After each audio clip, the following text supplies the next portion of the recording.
umaga po sa inyo lahat at ako nga po pala si Paul. Yung aking pong YouTube channel is For The Way It Goes, Pinoy Living in the UK. Nung nakaraang araw po na paliwanag ko na po sa inyo kung bakit po ako nawala sa YouTube. Ngayon, dahil po sa lungkot na naramdaman ko sa pagkawala ng aking ina, gusto ko pong gumawa ng mga alaala niya at i-share po sa inyo yung mga natatandaan ko at mga na-experience ko po sa aking ina na si Gloria Ocampo. Natagal ko po siya hindi nakasama, 17 years, kaya gano'n na lang po yung aking dalamhati na nung nawala siya. Biglaan po kasi, hindi po namin ni-expect yun kasi una kausap ko malakas pa, tapos nung after a week bilang wala, nag-deteriorate siya. Ngayon, yung kikwento ko po ngayon yung pong moment na nailibing na siya. Total, ano naman po pala Todos Los Santos, katatapos lang, di ba? So, ito pong kapatid ko, yung bunso namin, si Nep, tinatanong niya ako kung nanaginip na raw ba ako sa tungkol sa nanay namin, kung napanaginipan ko na siya.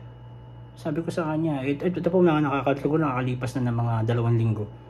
Sabi ko, yun nga masama, ako hindi ko napapanaginipan. So tinanong po niya yun dun sa aming tiyahin na nasa Canada. Ang sabi po ng tiyahin namin is, pag hindi mo napapanaginipan ng magulang mo o nanay mo, tatay mo na namatay na, ibig sabihin, peaceful na siya.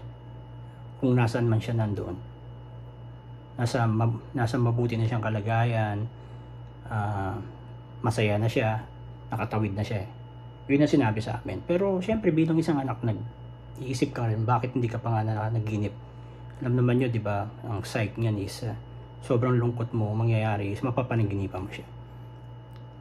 Actually, sa akin kasi yung lungkot, gradual Gradual ang dating ng lungkot. Nung tumatagal, doon siya lalong tumitindi. So, yun nga, nag-wonder na ako. Pero siya, napanaginipan na niya. Ngayon, may mga panaginip siya. Sa kanya na lang yun. Ako, kikwento ko yung sa akin. Pero ito masama. Tinanong din niya ako kung nagparamdam na sa akin. Sabi ko sa kanya, hindi pa rin. Pero ini-expect ko kasi dito siya, nung nagkasakit siya, pagkagaling niya, after 1 week, dinala siya dito. Dito siya nagpagaling. Pero nagpagaling lang siya 2-3 araw, tapos lumala na siya ulit. Kaya itong bahay ko na to, nandito, kung totoo man ang espiritu, nandito nag-roam ang espiritu niya. Kaya nga, sila ayaw nila pumunta dito, mga pamangkin ko, kapatid ko, ayaw pumunta dito kasi nalulungkot sila. So, dito sa lugar na to, diyan siya nahiga. Kwarto ng anak ko yan, supposedly. Diyan siya nahiga. Kaya siya dito dinala kasi malapit ang toilet, walang hagdanan. Sa bahay kasi namin sa Quinta, may hagdanan doon may hirapan siya. Doon ang kwarto niya sa hagdanan. So, ito yung tinatanong niya, hindi pa rin nagparamdam sa'yo. Sabi ko, hindi. Ngayon, wala pang 3 days nung nag-usap kami. Natutulog ako. So, natutulog ako sa kwarto na yan. Kukunan ko, pipakita ko sa inyo kung itsura ng kwarto yan. Nakatalikod ako sa pader. So, sinasara ko yung pinto. Hindi man ako natatakot. Ako nga, gusto ko nga makita ko siya Diba? Kaya, ang ginawa ko, natulog ako, pinatay ko mga ilaw. Ang masama, hindi nga ako makatulog. Ilang araw na yun, ilang linggo na yun, hindi ako nakakatulog ng maayos. Sa tutulog ako, mag-aalas 5 na. Ngayon, yung mag-aalas 4 na, nag-aagaw na yung tulog ko. Yung aking gustong gumising at gustong matulog, nag-aagaw na. Alam ba ninyo? May kumalabit sa likod ko. Kumalabit sa likod ko. Sinong kakalabit sa likod ko? Pader yun. At ako nag-iisa lang dito. So, yun ang unang paramdam niya. So, kinento ko sa kapatid ko yun. So, di lalo silang hindi pumunta rito. Diba? So, after a few weeks na naman, di nag-uusap kami ulit. Nagkwento ulit kapatid ko, napanaginipan niya ulit. Kasi kapatid ko si Nep, medyo talagang napaka-tindi ng tama sa kanya nun. Kasi siya ang kasama ng nanay namin for almost 17 years. Na umalis ako Nung umalis ako, 2008 umalis ako ng Pilipinas. Pumunta ako ng UK. Doon ako nag-stay na for 17 years. At hindi ako nakauwi for 10 years. So si Baby ang kasama, nickname niya Baby. Si Nep ang kasama, at ang mga pamangkin ko, at ang bayaw ko. Siyempre, yung isa kapatid ng mama ko, yung tiyahin ko, kasama din. So, siya talaga, kung ako malungkot, triplehin mo yung lungkot niya. Triplehin mo yung stress niya, yung depress niya. Kasi nga, palagi niya kasama. Kaaway sila, nagmamahalan sila, nagsasagutan sila. So, siya ang sumalo lahat nun. Lahat ng tantrum sa nanay ko, sinalo niya lahat yun. So, the second paramdam, natutulog ako ulit dyan. Diyan sa kwarto ko. Yung kwarto na yan. Wala akong kumot from pit going to go. Doon sa pit ko hanggang sa kalahati ng tuhod ko. So, nag-aagaw na naman yung tulog ko. Alam ba niyo kung ano man? Merong kumalabit na naman sa paa ko mismo. Sa paa. Sa isang paa ko. At ang kalabit niya, ganun. Tapos, nung tinawag ko sa kapatid ko, sabi ko, nako Diyos ko, nagparamdam na naman kako sa akin. Kako kinalapit ako, sabi ni Nep, paano ka kinalabit, kuya? Ganun kako. Ay, nako, sabi niya, kuya. Ganun siya, mga labit. May puwersa, gaganunin niya. So, pangalawang paramdam yun, Ngayon, nung pangatlo na, hindi na paramdam. Panaginip na. So, anong panaginip ko? Nung araw,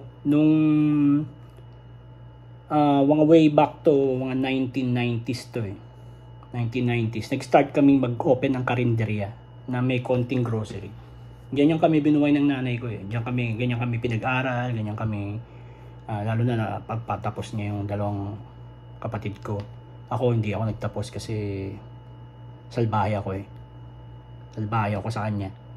Ako ay panganay, pero hindi kami magkaintindihan dalawa kasi iba ang point of view ng mother ko, iba din ang point of view ko. So, yun ang frustration siya sa akin. So, tinulungan ko siya sa karinderya na yon. Kaming dalawa ang nagtulong sa karinderya. Yung karinderya na yon, katapat nun, NHA, National Housing Authority. Kaya meron kaming customer talaga, meron kaming mga client. Meron kakain doon every tanghalian. Kaya, okay din ang buhay namin nun kasi nasusustain nung karinderya. Bukod sa may mga sideline pa yung mother ko nagbebenta ng lupa. So, ang tagal ko siyang tinulungan doon. Siguro years, baka mga 5 years ko siyang tinulungan doon bago ako nagkaroon ng trabaho sa GMA 7. So, 5 years ko siyang tinutulungan doon. Natatak sa ano ko yun, sa pagkatao ko at saka sa kokote ko na yung ginagawa ko sa kanya na yun, na kasama-sama ko siya, namimili kami, nagluluto, tinutulungan ko siya maghiwa lahat.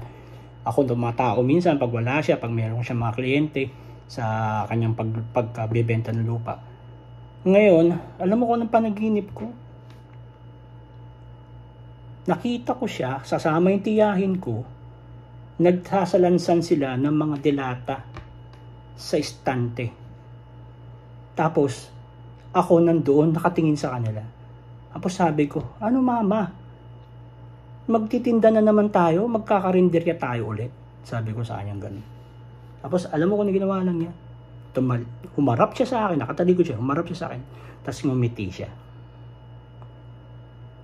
Wala siyang sinabi, ngumiti lang siya. Tapos, natapos ang panaginip. Na, yung panaginip na para bang talagang kaharap na kaharap mo lang siya. Nakitang-kita mo na ito, nanay ko to, pwede mong mahawakan yung panaginip na yun. Nagkising ako noon, hindi na ako nakatulog ulit. As kinento ko yun sa kapatid ko. Yun ang, siguro sa site ko, yun ang talagang matinding alaala ko sa kanya. Na matagal kami nagsama sa palengke ng Marikina, nagtinda kami manok, nagsama din kami sa karinderya. So, dalawang paramdam, at isang panaginip. So after po, kasi ilang buwan na po ako dito sa Pilipinas, kasi po ako po ay hindi pa makabalik ng UK, kaya babalik na po ako nitong November. Kaya yun po, ang pinagkatupagan ko dito ay yung gumawa ng mga video niya. So yung ikadalawang buwan ko na dito, o magtatatlong buwan na, ito na naman, dito sa salas na to, natutulog ako dito. Pero palagi kong sinasara yan. Pero sabi ko, ba't ko ba sinasara? Kasi actually medyo din pag palagi nagpaparamdam sa'yo, mahirap yun, di ba? Kaya natutulog ako dito. As usual, nakaharap ako doon sa may tele, sa TV. Kasi nakabukas yung TV. Kasi ako po ay hindi nakakatulog pag hindi nakabukas ang TV. Kaya nakabukas yung TV, doon ako nakaharap, tutulog na ako. Alam ba ninyo na may kumalabit na naman sa akin, sa likod ko, na ang likod ko ay pader. Kinalabit na naman ako. Kaya hindi ko alam kung yun pangitain ko lang o ako gumagawa lang ba ako ng, kasi may naramdaman lang ako dati. Pero ako hindi ako naniniwala. Actually mahirap mo ako mapapaniwala sa mga ganyan, pero sa totoo lang naramdaman ko na dito sa upuan na to, doon ko nakita yung deterioration ng kanyang katawan, na unti-unti siyang parang nauupos na sigarilyo o nauupos na kandila. Doon ko nakita ang aking ina na napakalakas for almost 83 years niya. Ang lakas-lakas niya. Tapos pagdating niya ng 84 years old, pagkatapos ng birthday niya, unti-unti siyang naupos. Na hindi ko matanggap kasi ngayon pa lang ako bumabawi sa kanya. Dahil nga, kala ninyo madali buhay sa UK. Hindi! Yung mga ibang kaibigan ko sasabihin pa, bakit daw hindi ako umuwi kagad? Sangkatutak ang utang namin bago kami nakarating doon. Binayaran namin lahat yun. Yung mga indefinite leave to remain na yan, yung mga citizenship na yan. Actually, hindi pa kami nag-citizenship. Yung indefinite leave to remain, napakalaking perang kailangan mo yung gastusin dyan. Although nung time namin, maliit pa. Kaya, alam ko, naintindihan ako ng nanay. Hindi nga ako nakapagpadala sa kanya. Nung 10 years na yun. Nung nakabalik na lang ako 2018, doon na lang. Kasi, alam mo, kahit gano'n ang nanay ko, kahit nagigipit yan, hindi yan manghihingi. Hindi yan nanghingi sa akin. Hindi siya nanghingi sa akin. Kaya, kung ano man ang naramdaman ko dito sa bahay ko na to, yun ay naniniwala ako na yun ay espiritu ng aking magulang, ng aking nanay. Hindi ako kinikilabutan, hindi ako natatakot. Natutuwa ako at nagparamdam siya sa akin. Kaya, yun lang masasabi ko. Kaya, beginning from this day, pasensya na kayo kung sabihin niyo madrama ako, lalaki kong tao, magpo-post ako ng mga ganito. No, this is about your parents, your father, mother, or whatever. This is about your relationship with your mother, especially your mother. Kasi ang tatay ko matagal nang patay. 1985 pa, patay na siya. Pero may istorya din ako dyan. Kaya ngayon, sasabihin ko sa inyo, kayo, yung mga nasa ibang bansa, na may mga magulang pa dito. Huwag niyong baliwalain ang magulang niyo. Huwag niyong baliwalain ang nanay ninyo. Kahit pa sinile ng nanay ninyo, umiihi na sa salawal niya, hindi na kilala, mahalin ninyo yan. Sa totoo lang, pinag-usapan na namin ng kapatid ko yan kung mangyayari sa kanya yan. Nag-iisip na nga akong umuwi na dito kung ganun mangyayari sa akin, kung makaka-recover pa sa kanya siya. Kaso hindi na. Both kidneys deteriorate. Ang bilis na, may diabetes siya. Meron siyang enlargement of the heart, meron din siyang hypertension, meron siyang cholesterol level, taas ang cholesterol level niya. Kaya pasensya na kayo, pero itong sasabihin ko sa inyo. Magpo-post ako ng mga bagay-bagay na istorya ko sa nanay ko. Nasa sa inyo na yun, makinig kayo, hindi. Wala akong pakialam. Pero, yung lungkot ko, sasabihin ko sa inyo, para malaman ninyo na napaka-importante ng isang ina. Wala nang iimportante sa isang ina. Ang asawa, pwede mo ipalit. Pagpalit mo asawa, palitan ka ng asawa mo, pwede yan. Pero ang ina mo, ang nanay mo, o kahit tatay mo. O kaya kung ikaw, meron kang galit sa tatay mo, sa nanay mo, magpakumbaba ka, ikaw ang bumaba. Kaya, within a few months, I will tell stories about my mom. And I will tell the world that my mom was the best mom.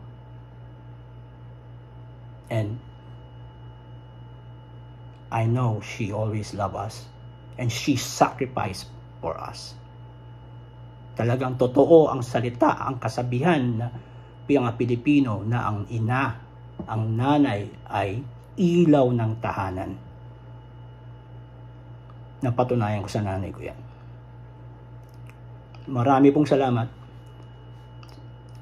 Sa susunod po, ang ikikwento ko naman sa inyo, yung paano ako sinagip ng nanay ko na muntik na akong magpakamatay. Nanay ko ang sumagip sa akin. Kaya yun ang pag-uusapan natin sa susunod. Kung may mga comment kayo, lagay nyo dyan. Babasahin ko, sasagutin ko. Marami pong salamat for the way it goes.